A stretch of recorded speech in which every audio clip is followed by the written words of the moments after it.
Okay. Hello, everyone. Desiree here, and welcome back to Notes on the YouTube channel. So this compilation is going to be focused on our February reads, where the theme was Black History Month and the month of love. And the two books that we were reviewing were The Narrows by Ann Petrie and I Love You So Much Is Killing Us Both by Mariah Stovall.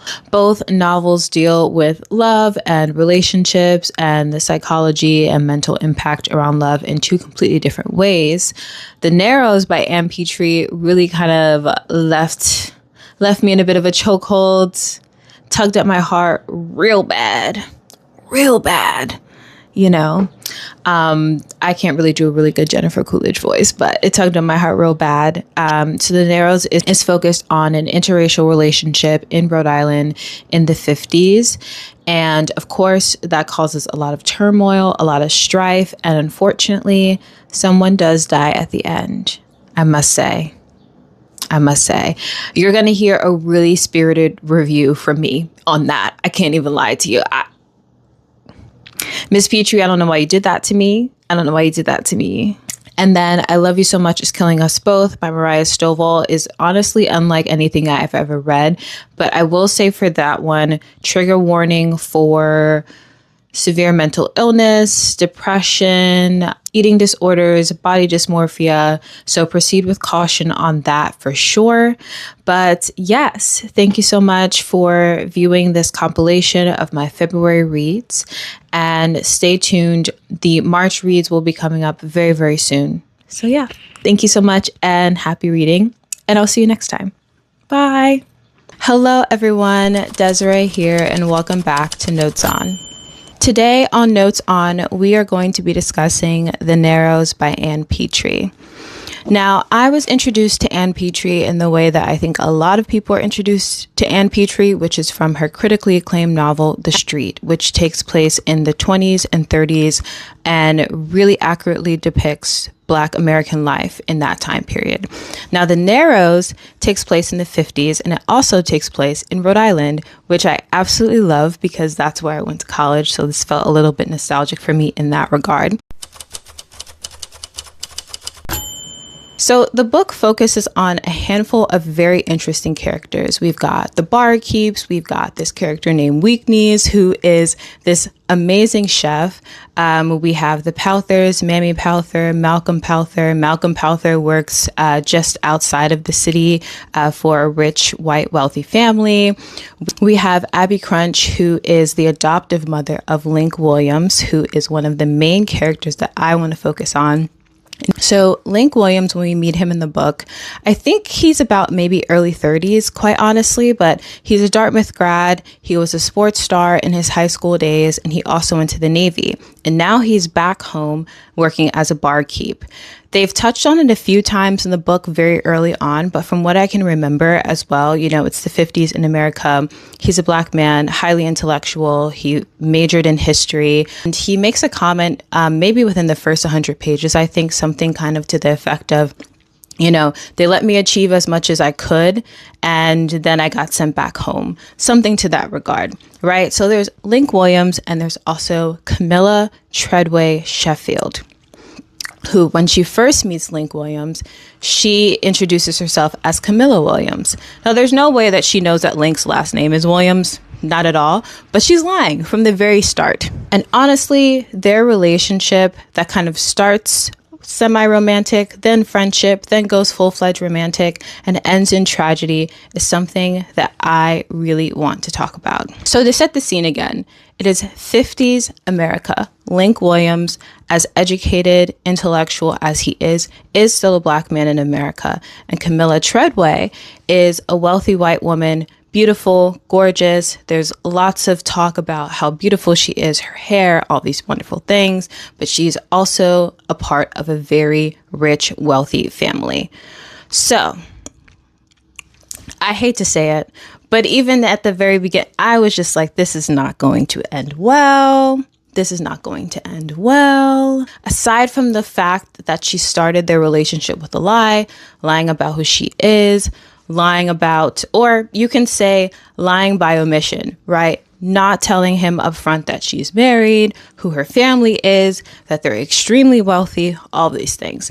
Even if she wasn't a white wealthy woman in the 50s, I just feel, we can't build a good foundation on a lie. Right. But the two of them, this black man and this wealthy white woman, are now in this relationship, a secret relationship. And at the very beginning when they meet, he does not realize that she's white. They talk a lot about Dumble Street, the heavy fog. It's right by a lake. They go into this really low lit bar called The Last Chance, which I think is an incredible name for a bar, especially within the realm of this story.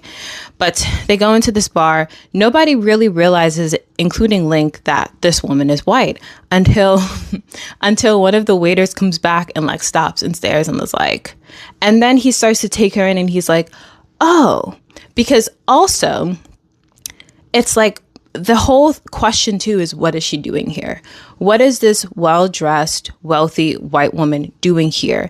So I'm going to fast forward this and I'm going to give you a bit of a trigger warning because honestly, the way that Link's story ends really, really hurt me, made me think of a few people, namely being Emmett Till. Because what happens is they have this very, very tumultuous relationship.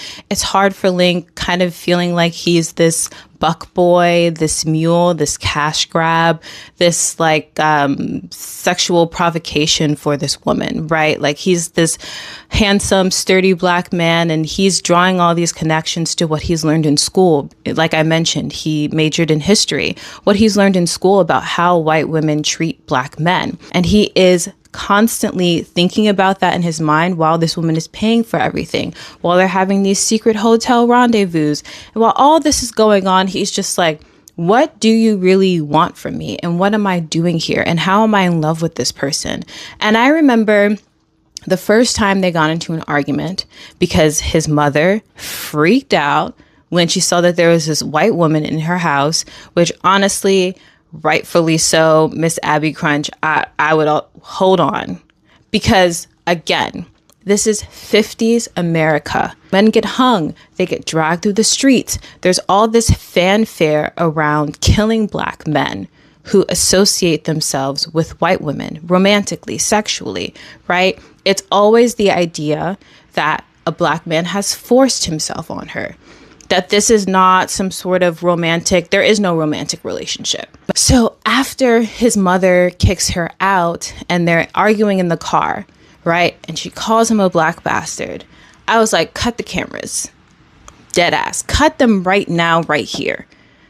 Link Williams, get out of that car. Never talk to that woman again. In a way, he doesn't. He goes to Canada. He goes on a ski trip for a few weeks. And this white woman in her red Cadillac is just riding around, looking for him, drinking herself into whatever, right? And so when she finally sees him again, when they finally talk and they're outside, so he's telling her, this is over, this is done. He turns his back on her. She's like, in so many words, I'm paraphrasing, but she's like, you will regret this. I promise you, you will regret this. And my heart dropped into my stomach because, y'all, I knew what was coming next. I knew what was coming next. Guess what was coming next? You know it, right? She starts screaming her head off. Screaming, pulling at her clothes. Of course, the police come running. She says, this black man, he attacked me. And these cops know Link. So they're like, are you sure?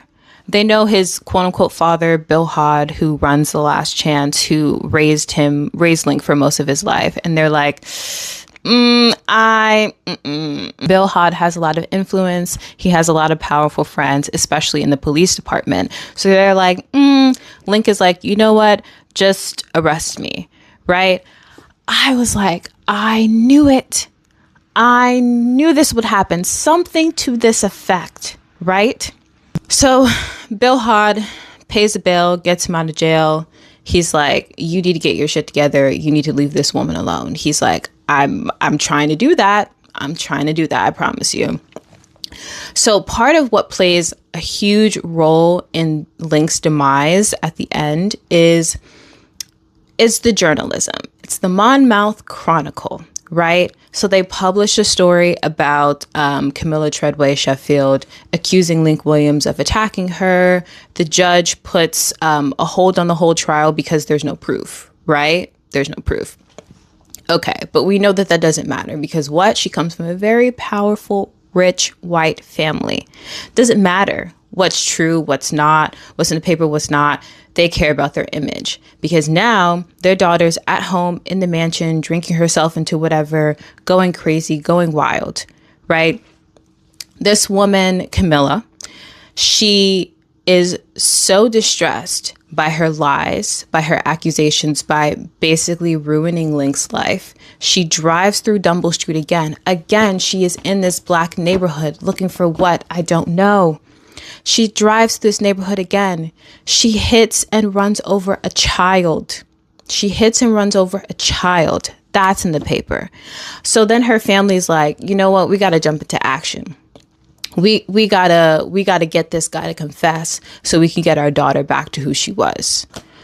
Y'all, fast forwarding again. So you remember how I talked about Malcolm Powther, right? Malcolm Powther is a black man who's head butler for the Treadways, right? Okay. We fast forward last 100 pages in the book, okay? Malcolm is sitting in the car with Camilla's mother, her husband, and two white men who are posing as police officers, which they are not. They are sitting in the car by the last chance, waiting for Malcolm to point out Link Williams to them. I just about threw the book. I know all skin folk and kinfolk, but this really threw me. Really? Because what do you think is going to happen to that black man when you point him out to him? You helped orchestrate this man's death. And the fact, too, that Link Williams, a picture of Link Williams was put into the Monmouth Chronicle before, or one of the newspapers before. They needed another black man to point him out. And Malcolm talks about this in the book. He's like, they need me to be here to point him out. Like, to them, all of us are the same. Apes, right? But I'm like, but dude, you're helping them. We fast forward. Malcolm points him out. The two guys get out, posed as police officers. They arrest him, put him in handcuffs, throw him in the back of the car. By the time Link realizes what's going on, they're outside the city, in their house. They're wanting him to confess to attacking their daughter, which he absolutely didn't do. The mom is going crazy. She's taken out a gun. But as soon as Link says, "We were in love," truth be told, we were in love.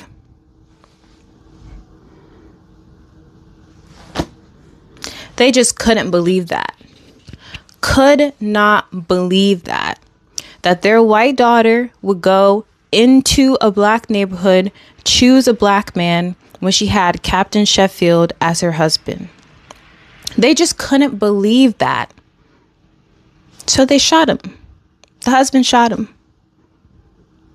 And even as Link is starting to bleed out, he says it again. Truth be told, we were in love. And he falls to the floor. And you know, I had to sit and I had to think too. I sat in silence for a long time after I finished this. First, because I was like, Miss Anne, why did you do that to me? But she didn't say anything that wasn't true. She didn't write about anything that wasn't true. And honestly, is it really different from what happens today? There is still the opportunity as a black person, but especially as a black man, for a white person, a white woman to say something about you, to make an accusation about you, and for that to be the end of your life. How much has really changed? Black people are still disappearing. Black people are still ending up in unmarked graves, mass unmarked graves. Black people and people of color are still being demonized and being accused and being arrested and being attacked and being murdered and being persecuted over the words of white people. Right? So I was like, how much has really changed? Really? Really? Unfortunately, I don't think that much. And so I wrote about it on my Substack. So let me know what you think. If any of that just made you angry, didn't sit right in your spirit, made you really, really, really, really devastated, really, really sad, maybe don't pick this up. But if you feel like you can handle it, I honestly think it's a very beautifully written book. I think this is definitely one of Ann Petrie's best, and it makes me want to reread The Street. So that is my review on The Narrows, and I will see you next time for our next read on Black History Month and the Month of Love. So see you next time. Bye. Hello, everyone. Desiree here, and welcome back to Notes On. So today on Notes On, we are going to be discussing I Love You So Much, It's Killing Us Both by Mariah Stovall. Now, before we start our discussion, I do want to give a trigger warning for eating disorders and for self-harm, for different forms of OCD as well. If that's something that's triggering for you, maybe skip this review and definitely skip this book. Now, let's get into it. I started my written review on Substack with the same thing. Let's level with each other. This is not a sunshine, happy-go-lucky love book. Now, I am not someone who has personally, nor do, to my knowledge, know of anybody who has dealt with things such as eating disorders, self-harm, extreme mental illness. It was very difficult for me to get through this book. I started and stopped a few times. I remember when I first started, within the first 10 to 15 pages, I was like, oh, this is very dark. I kept reading, hoping that there might be some sort of positive resolution for our main character. Spoiler alert, no. So our main character's name is Khaki Alice Oliver. We meet her at different points in her life throughout the book. We meet her as a preteen/teenager. We meet her in college, which is a big chunk of the story. And then we also meet her post-college in young adulthood. Now, as I mentioned in the beginning, things do not necessarily get better for Khaki. It seems she becomes kind of able to operate a semi-normal life, some semblance of dating, some semblance of a job, but she is still overcome with these issues. Now, usually I wait closer to the end of the video after I've already explained the story to tell you guys the question that I'm posing, discussing on my Substack, yada, yada. But I think it's important that we start with it a little bit earlier. So, for example, Khaki's father, a Black man, has dealt with depression throughout his adult life multiple times. It has affected his marriage. It's why her mother decided to take Khaki and move them away. But they are also stuck in a cycle where her mom and her dad keep trying to get back together, breaking up, yada, yada, because her dad's depression doesn't just go away. It goes through cycles. It comes in waves, and there are times where he's at his best and there are times where he's at his worst and he loses track of time. He's there physically, but not mentally. Then in her childhood, she has this best friend named Fiona, and they develop an obscenely codependent relationship. I mean, I was reading the book like, yikes. So Fiona is white, comes from a wealthy family. She self-harms quite often. She does not eat. She regurgitates her food quite often. And she kind of goes along with Khaki. She pays for things. She pays for Khaki to eat and kind of just watches her and kind of treats Khaki, I feel like, as a little bit of a second stomach. Well, Khaki says she wants to go get pizza, so we'll go. I'll watch her eat. Their relationship continues where Khaki is keeping these secrets for Fiona, where Fiona herself is in and out of mental institutions, again, for self-harm, for depression, and all of these things. And Khaki kind of becomes her keeper, but also Fiona becomes completely codependent on Khaki being in her life. When Khaki tries to date guys and meet up with guys, or even make a new friend named Sophie, Fiona is just like not having it. She needs Khaki there right by her side all the time. They share this unspoken language. They share this unspoken understanding where they just get each other, right? Khaki understands to an extent what Fiona is going through. She does start to find the repetitiveness of Fiona's backpedaling annoying. And it does make me think about her father as well, because she's kind of like, why can't my dad just get it together? And at the same time, she's also questioning herself, why can't I just get myself together? Because we fast forward from after she leaves her hometown with Fiona and she goes to college. She has this roommate named Cameron who enables her a bit. You know, Cameron is somebody, actually, when I think about it, he kind of replaces the role that Khaki used to play in her relationship with Fiona, because Cameron is the one who's eating, who's outgoing, who's talking to people, at least trying to make other friends, which is similar to what Khaki was doing when she was younger. But now being in college, she has fully fledged into Fiona in a way. And because they're far apart, I started to wonder, is she taking on the characteristics of Fiona because she misses her?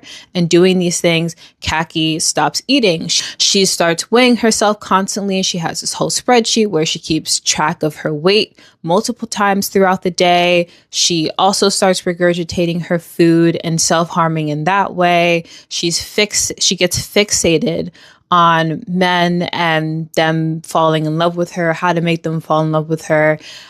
She starts kind of taking on the role of Fiona, and Cameron starts taking on the role of Khaki. So towards the end of the book, we get back to where we first met Khaki, which is she's an adult, she has a job, but she's an extreme recluse, right? She goes to work and she comes home. Really, her only company and her only friends are these vinyl records and this kind of like slew of men that she kind of has come around. And so towards the end, we're right back where we met her, which she has gotten a letter from Fiona. Fiona is having a baby shower. And there are many parts throughout the book, but especially in their teenage life, where Fiona has this idea, this desire for this man to kind of just come and save her. And she'll have a child and she'll be fixed. She'll be fine. And so when Khaki gets this letter in the mail for the baby shower, it sends her into a whole other deep spiral, right? At one point, she has this guy come over and she has him read the letter that Fiona wrote. And she cries during it. She asks him, stop reading, but just tell me if she ever apologizes. And he's like, nope, don't see it. She is definitely not well. And she is repeatedly having these conversations in her head about things that she wishes that she could tell Fiona, how she wishes she can stand up for herself to Fiona. But when they actually meet at the baby shower, they fall back into the pattern of when they were teenagers again, like Fiona thinking that that having this baby and having this partner named Sam is really going to make things better. And meanwhile, Fiona's holding a baby and lights a cigarette. And then everything that Khaki thinks that she's going to say goes out of her head. And she's like, you know what? We'll see how things go in the future. We'll put a pin in that and get back to it. They completely redevolve into themselves as teenagers after 10 years at that point, I believe, of not speaking, of not being friends. I struggled with it, to be quite honest, because it's not something that I'm well versed in or know very well. And I know all cases are different. And mental health is a sensitive topic. And so I found myself kind of going in circles around this about how to approach this because, like I said in the beginning, not a happy-go-lucky book. And we spend a lot of time in Khaki's head. Like, this is her story. And she spirals. She overthinks. She has these really mean, sometimes vicious, sometimes violent thoughts. And this innate need to feel loved and to feel wanted, which I think we can all relate to an extent. But I think the way, there's a hunger about it, that can be a bit disturbing. It did make me think about a book called Post Traumatic, which I put in my top reads of 2025, which is also by a Black woman, written about a Black woman who's a lawyer who is also struggling with her body image issues. She's also not really eating. There's also aspects of self-harm, previous sexual assault, things like that as well. And so this book really reminded me of that. This is a much more angsty version of it. Both of those authors are very clear about what is wrong, about what is happening to their main characters, and not making light of it. Very serious. There's a lot of care and there's a lot of detail in this, which also makes it heart-wrenching. Yeah, that is how I feel about I Love You So Much is Killing Us Both. Thank you so much for joining me for another read on Black History Month and the month of love. And I will see you next time for our next read. Bye.